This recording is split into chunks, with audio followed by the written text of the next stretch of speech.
শব্দটি আমি মাঝে এক মহতের ব্রজবাসীর মুখে শুনছিলাম, একটা অদ্ভুত কথা, ময়ূর পাখাটা গোবিন্দ মস্তকে নিলেন। আমরা এর ব্যাখ্যাও শুনেছি, কিন্তু অভিনব ব্যাখ্যা করলেন ব্রজের এক মহাত্মা।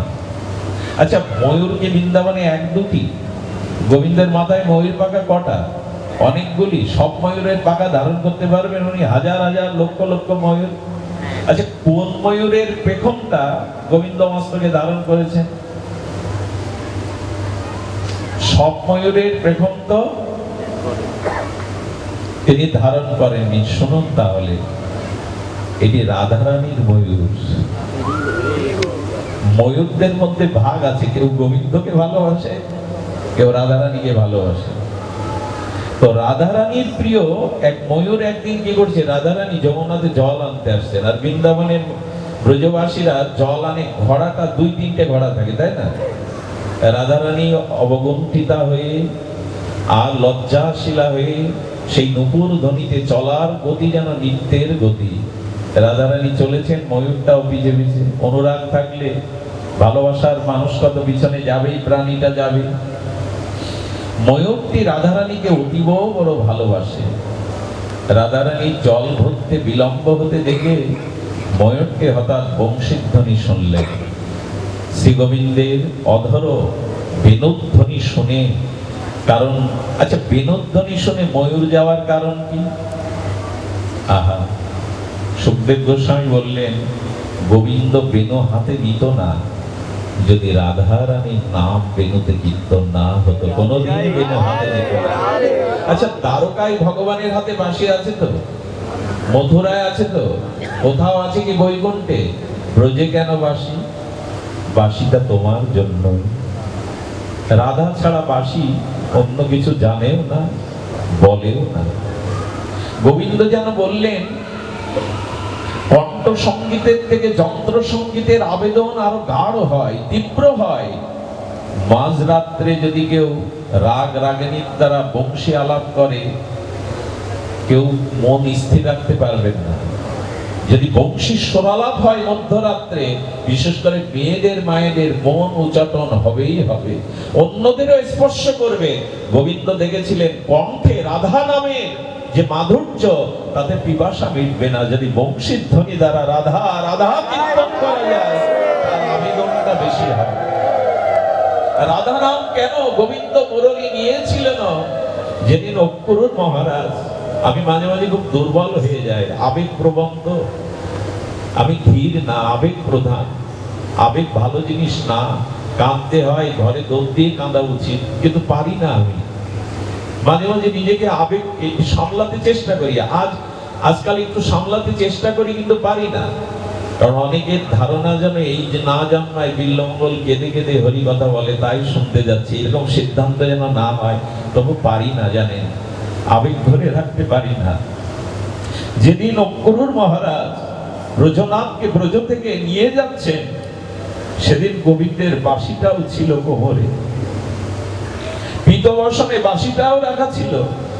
গোবিন্দ ঝরঝর করে কাঁদছে, আর বাঁশির দিকে তাকিয়ে বলছে, ব্রজে ছাড়া তো বাঁশি কোথাও বাজে না, ব্রজে ছাড়া তো বংশীর কোনো প্রয়োজন নাই। গোবিন্দ এক পরিসরে নেমে রাধারানীর হাতে দিয়ে বলেছিল, বাঁশি তোমার মহিমা ছাড়া, তোমার গুণকীর্তন ছাড়া এ বাঁশি কখনো কিছু গায় না। এ বাঁশির সুর তোমার ছন্দে রাধা, ছন্দে বাধা, এ বাঁশি তোমার কাছে রাখো। বাঁশিটা কিন্তু গোবিন্দ মা যশোদাকে দিয়ে দেয়নি, সখাদের দিয়ে যায়নি, দিয়ে গেছিল ঠাকুরানীকে। এই বাঁশি তোমার সুর ছাড়া।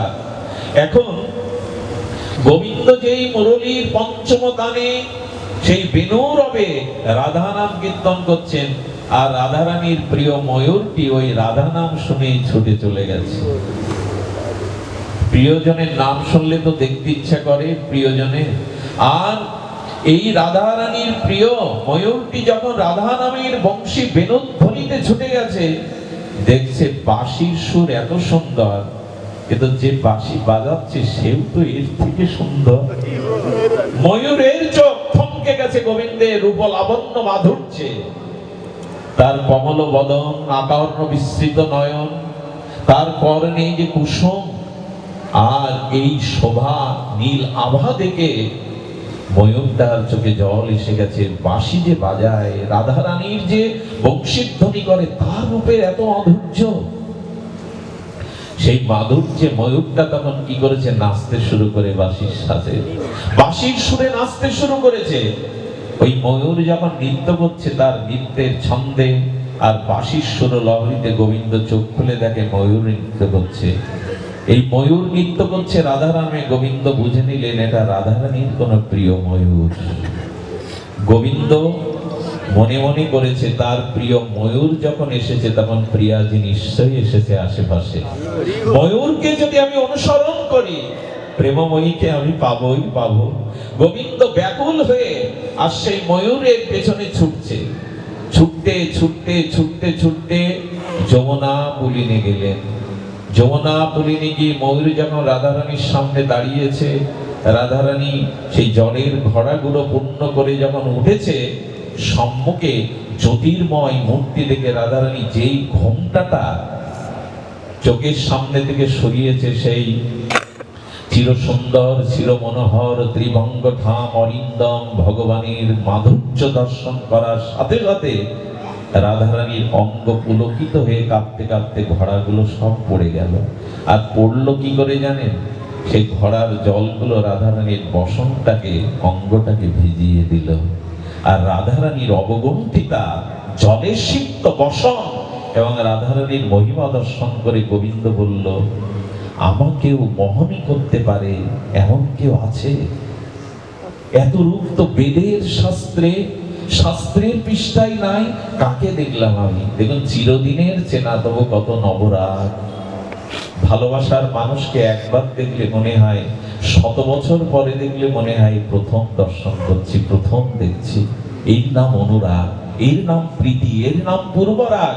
রাধারানীকে দর্শন করে গোবিন্দ এত প্রীত হলেন, সেই প্রীত হয়ে রাধারানী লজ্জিতা হয়ে আর চোখ খোলাতে পারছেন না। পরমানন্দের রসব্রহ্মের রসিকেন্দ্র মৌলিকে দেখে অদ্ভুত ভাবে, আর ময়ূরটা এই 4 চোখ 2 চোখ হওয়ায় উনি আনন্দে নৃত্য করতে লাগলেন। আজ আমার প্রিয় প্রীতম একে অপরকে দেখে আনন্দ পাচ্ছে।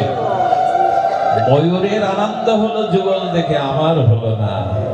ময়ূর নৃত্য করলো যুগলের এই পরম আবেশ থেকে। শুধু আমি একটা কথা বলি, মন্দিরে গিয়ে বিগ্রহের সামনে কেউ চোখ বন্ধ করবেন না। আমাদের কিছু মানুষ আছে দেখবেন, বিগ্রহ দেখতে গিয়ে চোখ বন্ধ করতে হয়। ওটা দেখে এসে ঘরের মধ্যে এসে ওই মূর্তি দর্শনের জন্য হৃদয়ে চোখ বন্ধ করুন, ভগবানের সামনে চোখ খোলা রাখবেন।